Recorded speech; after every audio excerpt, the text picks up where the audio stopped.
राजेश भाई, ऐसा उत्तराखंड में हर बार होता रहा है कि कुछ ना कुछ छात्रों को लेकर या पेपर को लेकर, युवाओं को लेकर एक सवाल खड़ा रहा है। कभी पेपर लीक हो गया है, कभी धांधली हो गई है, कभी कुछ हो गया है, भर्ती घोटाला हो गया है। ऐसी बहुत सारी चीज़ें लगातार चलती रही है, जांचें भी चल रही हैं, आज भी जांचें चल रही है, बहुत सारी जांच हो रही है।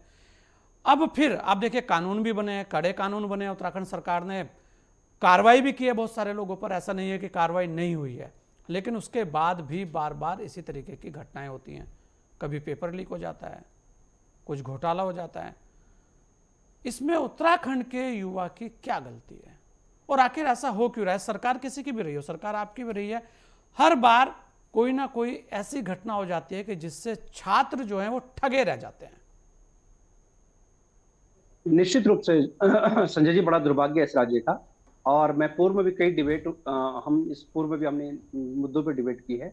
मुझे भी बड़ा दुख है इस बात का, क्योंकि मैं 2001 से लेके और 2006 तक मैंने भी देहरादून में कोचिंग की है। और 6 साल 5 साल के आसपास हमने कोच मतलब अपना इंस्टीट्यूट चलाया था मैंने यहाँ पे देहरादून में, गुरुकुल नाम से।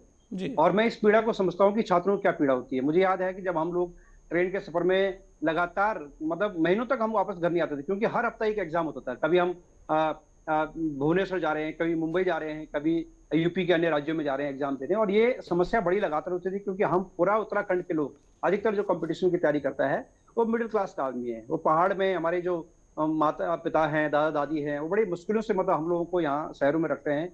और किराया मतलब तमाम चीजें आप समझ सकते हैं कि एक बेरोजगार युवा के लिए तो शहर में रहना कितना मुश्किल है और कंपटीशन की तैयारी करना बहुत ही टफ है। उसके बाद अगर इस प्रकार की घटनाएं अगर होती हैं तो निश्चित रूप से बड़ा दुर्भाग्यपूर्ण है।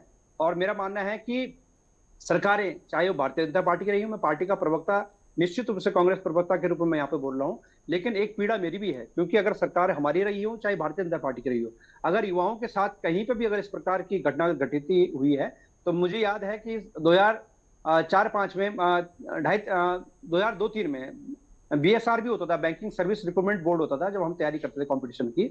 उस टाइम जब इसको भंग किया गया, तो हमने उस टाइम भी घंटाघर देहरादून में आंदोलन किया था कि बीएसआरबी को क्यों भंग किया गया। उस टाइम ये चीजें हुई हैं। तो आज हम भले हम सरकार में नहीं है, लेकिन मुझे आज भी ये पीड़ा है कि निश्चित रूप से जो दर्द हमने सहा है, जो हम लोगों ने ये जो समस्या झेली है, आज का हमारा जो युवा पीढ़ी जो यहाँ पे सड़कों पे आंदोलन कर रहा है, मैं उसका समर्थन भी करता हूँ।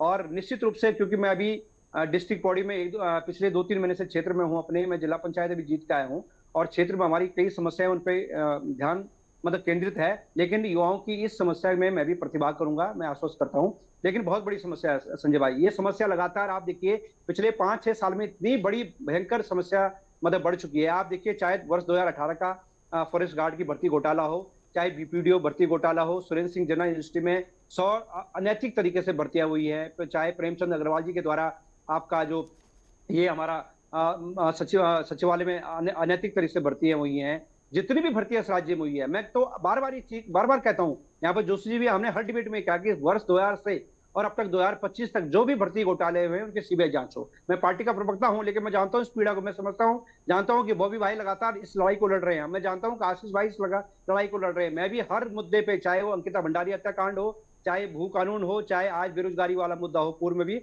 हमने लगातार इस आंदोलन में प्रतिभाग किया और इस लड़ाई को लड़ने का काम किया। मैं सबसे निवेदन कर रहा हूं, ये उत्तराखंड के युवाओं के भविष्य की बात है। ये आने वाले जो 25 साल हमने इस राज्य ने मतलब राज्य बने हो गया, जो मुकाम पे हम पहुंचना चाहिए था। मैं देख रहा था, अभी मैंने कल एक पोस्ट किया है, 600 लोग मतलब राजस्थान के एम्स में भर्ती हुए हैं पिछले 2 साल पूर्व में।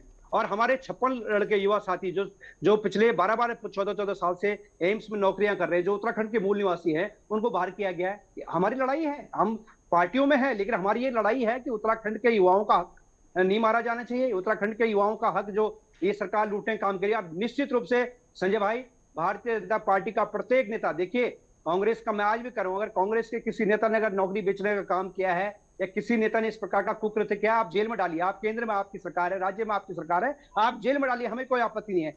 लेकिन अगर इस आड़ में कि पूर्व में ये गलतियां हुई है, पूर्व में ये हुआ है, मैं मानता हूं ये गलत है। हम युवा हैं, हम चाहते हैं कि इस राज्य में सुशासन चले, जिस प्रकार भारतीय ये जनता बिल्कुल पार्टी के इस नेता राज्य में हाकम सिंह, सुशासन इनका चले, इनका जिला बात तो यही है राजेश भाई। संजय